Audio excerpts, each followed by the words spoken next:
So Yeah. generally, the process before you got involved was insanely inefficient. They're walking out there probing the sand. They're basically, I mean, it almost sounds like looking for a gopher hole Yeah. in huge areas of beach. But the barrier, she was saying that it's $50,000 for a dog. Is she referring to? I mean, just the amount of training that would have to be put into a dog. Why? I don't Yeah. understand why the cost is so high. The training. So yeah, I mean that was a number that she had been quoted previously.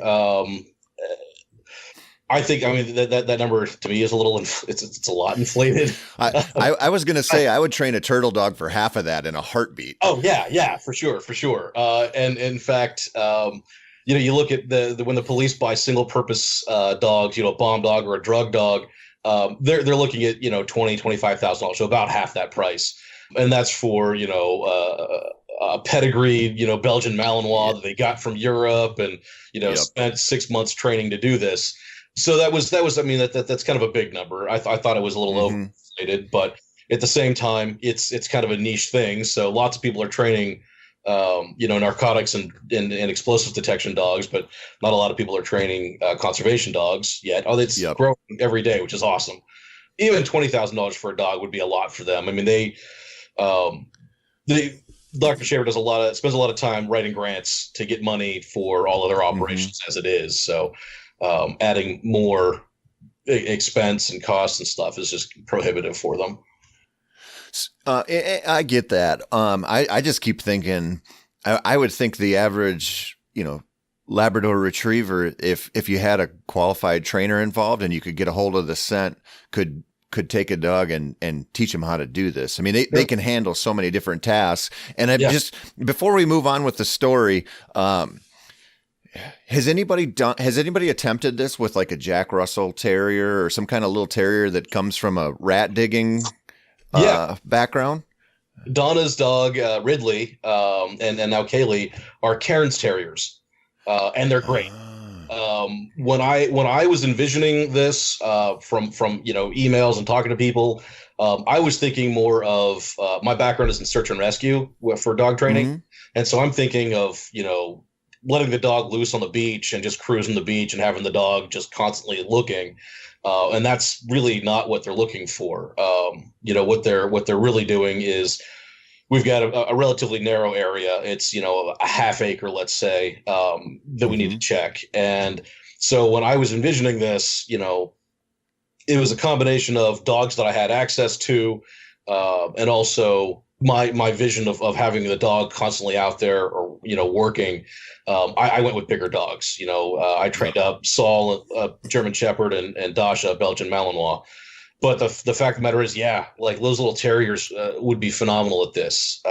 And that's currently we're training up a couple of dogs in San Antonio with some new volunteers that started I think November, December. And they're a little bit smaller. It's a cattle dog named Arrow, and then there's another dog that's a border collie. Again, it's a dog that very very easy to train to do this kind of Yep. work. Yeah, and I certainly don't have any even concept of breed restriction for this or Yeah. size. The only thing size wise is I work my dogs off leash, and for the smallest of the dogs, I would want them on leash on the beach because there's a lot of coyotes, and the last thing I would want to do is spend 6 months training a dog and have a coyote ruin it. Um, Yep. so I wouldn't want to keep them off leash for the smaller ones, but Yep. Well, I'm not, I wasn't thinking necessarily the size of the dog as much. I was just thinking about their history and, oh a yeah, dog that has deep in its genes of, years and years and decades and decades of digging out rats out of holes and stuff. I mean, you would think that dog would just be predisposed to this job specifically, yeah, but, but I also think, I think it's cool that it doesn't have to be a specific breed. And we see this, everything we talk about. If you find a dog that has some drive, some hunting desire, the will to please, that dog can do anything. So let's catch up to the story here. So you reached out to them, and said, "Hey, I'd like to get involved. I can train. Let's do this." Where does it go from there? So basically, I was going back and forth on email with Dr. Shaver, and it's this is her life, and so she was interested. But, I was like, hey, I need to come down and meet you and talk to you face to face. And so within a week of having this idea even like populate in my head, from a conversation with my girlfriend, I emailed her and I was like, hey, when do you have time to see me? And she's like, well, I could see you, today or tomorrow. And I was like, great, I'll be there in 4 hours. So I dropped my girlfriend off at work and drove down to the beach, 3 hours down there, spent about an hour and a half talking with Dr. Shaver. She explained what they were doing and how things work down there and everything. And I explained, what I can do with the dogs. So many things have just kind of like come together, that happened to be a day when the turtles were nesting, which... you look at the number of big nesting days in the year, and it's pretty amazing that was the day that I decided to go down there. And a turtle had nested literally a mile from where we were sitting while we were sitting there. So after we were discussing this, one of the things we talked about was how we're going to train the dogs, what scent source we're going to use. So because these sea turtles are endangered, possessing anything of the sea turtle is illegal. You can't have eggshells. You can't have shells. You can't have turtles. I mean, you can't have anything. And there's a gentleman that worked. I think he works at Disney in Florida, and he trains sea turtle detection dogs. He was one of the first ones to do it. And what he did is he used cloacal fluid. So when the turtle's laying her eggs, they would take and collect the cloacal fluid, the fluid that comes out with the eggs. The problem is, to do that, you have to have all this paperwork. There's tons, because you're basically taking a medical sample from this turtle. And so, and then that takes paperwork. And then to possess that takes even more paperwork. And so there was just a whole ton of stuff that was potentially very problematic there. And so Dr. Shaver had the idea that that cloacal fluid, right, when the turtle lays her eggs, goes somewhere. It goes to the bottom of the nest.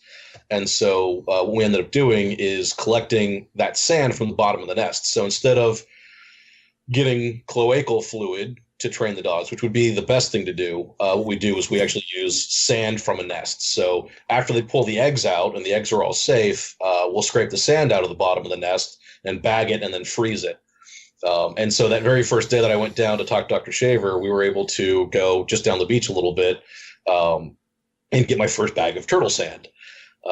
And so literally the next day I was training my dog. So these are the main sea turtles that you're working with, because there's a couple different varieties, right? But is it Kemp's Ridley? Kemp's Ridley. Yeah, and they're the most endangered, right? They are. So you can't. I'm sure you've looked into this, but you can't find some place, some zoo or some sanctuary or something that has them, that you could have a constant source of this scent to work with. I mean, it's wild endangered turtles that you're working with, and that's the source. Yeah. So the ARC, the Animal Rehabilitation Keep, from University of Texas Marine Science Institute, they actually have Kemp's Ridleys, and they've got. I know they've got one right now that's a permanent resident, and then they've got a whole bunch of greens and a couple of loggerheads. But they rescue the turtles and they rehabilitate them. But there are turtles that can't be rehabilitated. If they've lost one flipper, they'll try to rehabilitate them and release them. But if they've lost two, then they can't be released in the wild because it just won't make it. And so they have turtles there. But even there, like, if I wanted to do if we do the paperwork, and that's certainly something that I'm looking into, is what that's going to what that will entail to have to go through to get it so that I could do this. But if we could have them do cloacal fluid samples or something like that for us, from those turtles, that'd be great. But the problem is even these ones that are in captivity, are still protected the same as the ones in the wild. Yeah. You know, so. So that's a bummer. You couldn't just slip a zoo intern $100 and have them deliver you a baggie of colloquial fluid from a turtle. So let's. I'm just so fascinated by this. So let's get to the actual training process. When you get a hold of a bag of this turtle sand, Mhm. and you're like, all right, I got these dogs. I'm gonna do this. What's next? How do you go about it? So the very first thing that I'm going to do, well, let me back up a step. So before I even get there, I want to have the dog marker trained already, right? So you use a clicker, you can use a marker word. I actually have a deaf dog that I could, I give a thumbs up to. But there has to be some marker word, right? So that I can capture behavior. Tell the dog that this is what you've done is correct. That's good. And I'm going to reward you for it. Once that's done, then we can start introducing the dog to scent. And the first thing you want to do is make that scent valuable. And so what I'll do is I'll take a little container of it, and dogs are curious, and they know that we sometimes have treats, and so I'll go somewhere. I'll sit in my kitchen. Nobody else is around. There's no other dogs around. It's just me and the dog that I'm training, and I'll just hold the can out. And what's that dog going to do?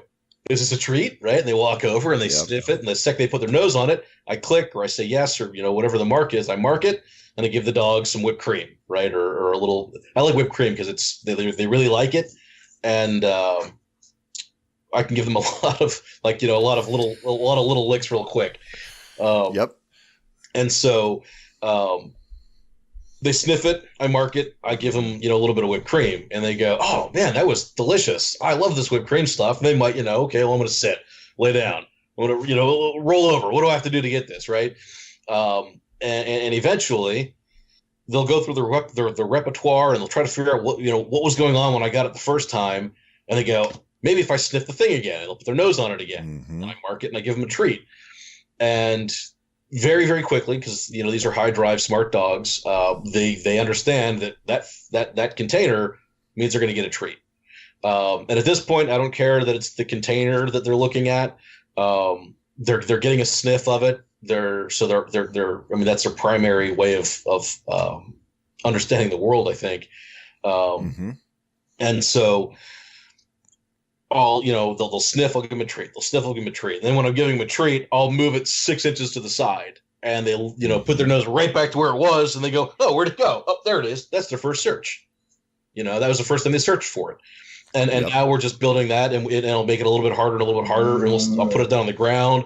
I'll move it when they're not looking. I'll shift it around the room, and we'll spend 5 minutes just as many iterations as I can of, you put your nose on this can, I'm going to give you whipped cream, and the dogs really quickly pick up on that, and they start to understand that's a very valuable that's a very valuable object.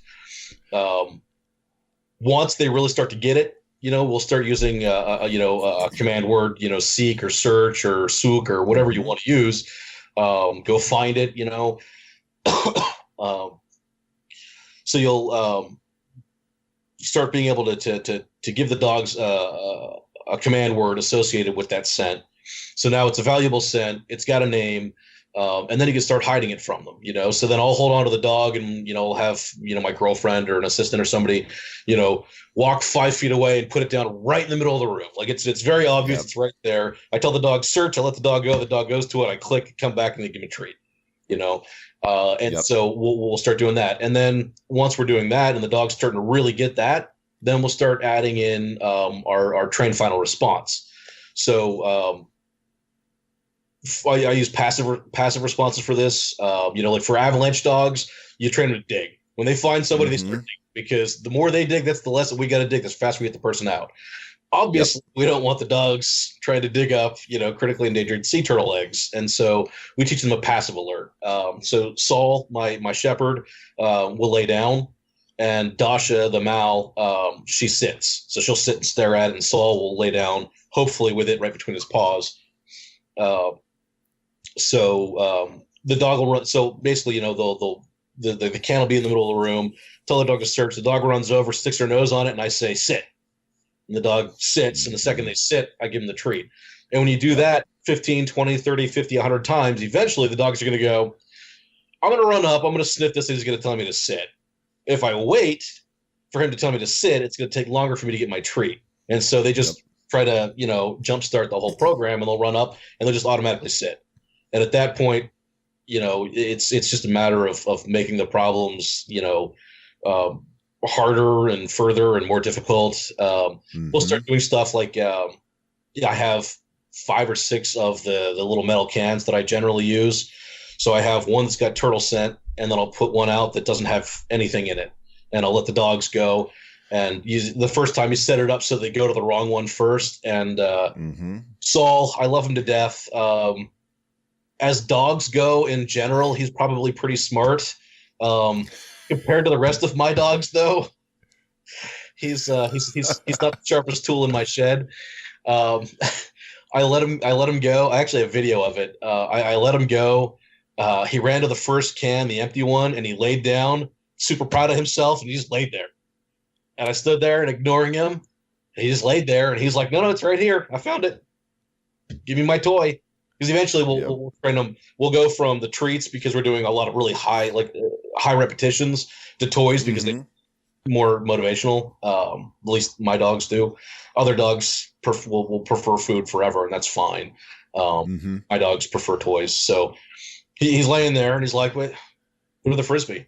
"Oh, we're just waiting to see how long I'll wait." "That's cool." And he just laid there 5 minutes. He just laid there like, anytime you can throw the Frisbee, it's right here. And he finally got up and walked over to the other one and indicated on the other one, and I rewarded him. And it still took him a couple of tries. Dasha, my Mal, she was originally trained. She was purchased by a company here in San Antonio to be trained as a narcotics dog. And I don't know how far into the training she got, but she's also a really smart dog, very motivated. She ran up and indicated on the first can the first time, and I didn't reward her. And she waited about 2 seconds, sniffed it again, went to the other one, sniffed that one, and indicated. I rewarded her, and she never had a problem with that again. She always checks. That's awesome. And I was like, man, this dog's amazing. So before we go on to making it a little more complex or anything, there's such a good lesson here for anyone who wants to train a dog.